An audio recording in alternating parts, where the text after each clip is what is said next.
Hello, friend. I didn't hear you come in. Welcome to another edition of Painting the Prophets. I'm your host, Tom Ross.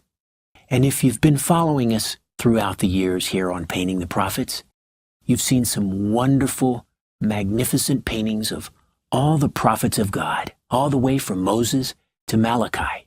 And this week's going to be no exception. We've got a wonderful painting lined up for you, but I just can't get over last week's painting. That great Sunday school scene where Elisha calls out two bears from the woods to maul and rip to bloody shreds 42 boys just because they called him Baldhead. Oh, that was great. I wish I could have been there. It was a wonderful painting, though. I almost used up all my cadmium red, though. But anyway, the painting before that was almost as good. Yeah, that's the one where we painted Elijah calling pure fire down from heaven. And it burned up all the prophets of Baal, just roasted them alive right there. Oh, I wish I could have seen it. Must have been nice to be a prophet of God, but anyway, I get excited about these paintings. I get a little crazy sometimes. But why don't we go ahead and go to my studio and we can go ahead and start this wonderful portrait, and I'll tell you a little bit more about it. Come on. Welcome to the studio. This is where it all goes down. This is where I paint the wonderful and glorious prophets of God. I get chill bumps just thinking about it. I also get a colossal chubby. Anyway, we're going to be painting arguably one of the greatest prophets who ever slept with a 9-year-old. I'm talking about the prophet Muhammad, peace be upon him. Now, before you send your death threats to us here at Painting the Prophets, I've already cleared this with the Sunnis, the Shiites, Al-Qaeda, Al Jazeera, the Taliban, and Muhammad Ali. So go grab yourself a cold one and come on back and let's just get crazy today. What do you say? You may even want to paint your own version of the prophet. Well, as usual, I run the colors across the bottom of the screen that you're going to need to paint along with me. So grab your airbrush and let's go ahead and get started. As you can see, I've got my basic design laid out here. I've sketched it out and covered it with a little masking paper. And first thing I always like to do is paint the background. It gives our prophet a little something to a little atmosphere to exist in. It gives it a nice contrast between the soft, distant background and the up-close, detailed nature of the prophet. And that's what I like to do, is capture as many details and make it as realistic as possible. Let's go ahead and do the background. It won't take but a second. Don't want it to be too harsh. Not too much strong color in the background. And we take a toothpick and we just stir it all up in that cup. Oh, I love stirring it with the toothpick. That's the fun part right there. Oh, shoot, I could do that all day. All right, now we should have a dark bluish purple color. You can test it if you want. Spray it on something, see what we get if we get something close. Oh yeah, there we go. It's blue, it's got a little bit of red, not too much red. I'm gonna start there and I may put a little more red on it as I go. So here we go.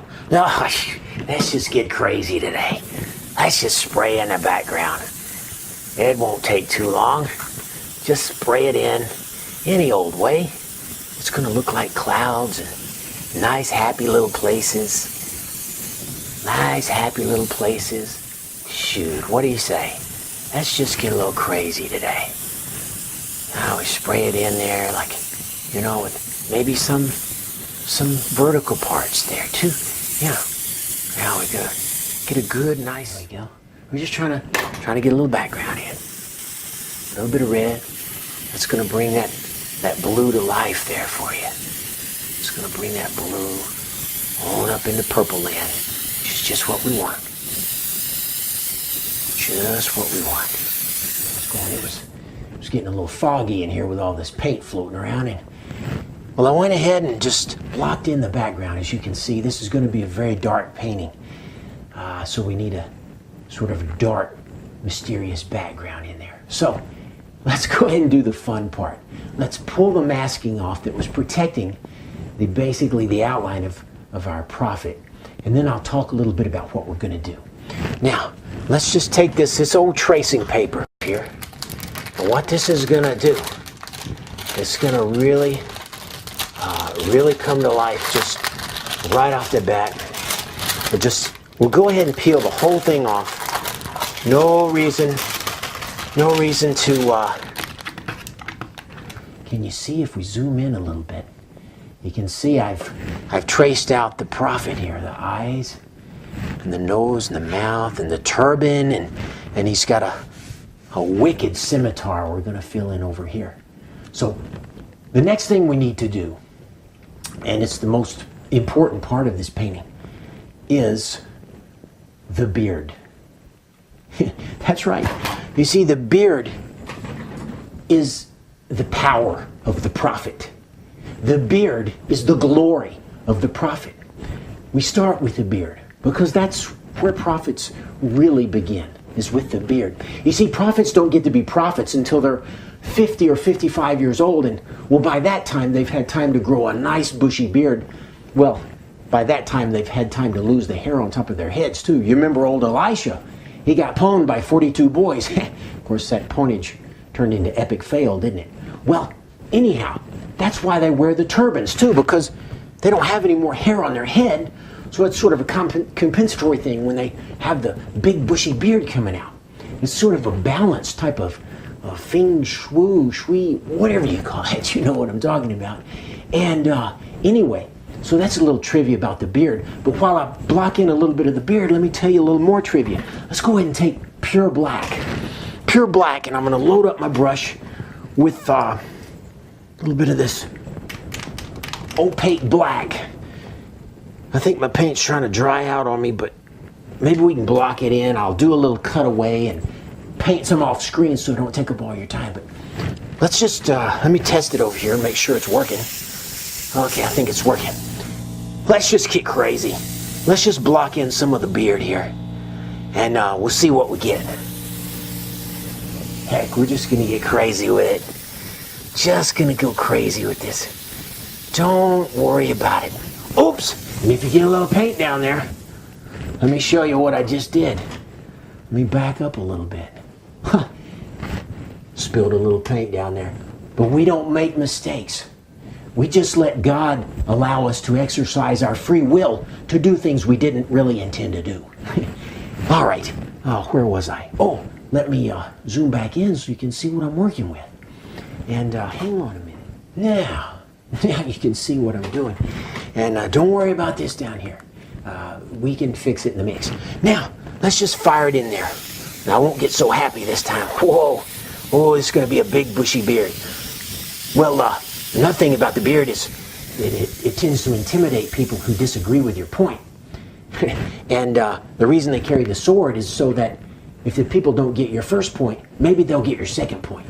And so we're going to have a sword coming out here just big and shiny and just really just, it's going to be, you know, it's going to be important. It's an important accessory for prophet God, because well, you got to have, you got to have some kind of, backup in case your argument doesn't work. Now, and another cool thing about the beard is when you make it real big and bushy, you sort of have a place for all God's little creatures to live.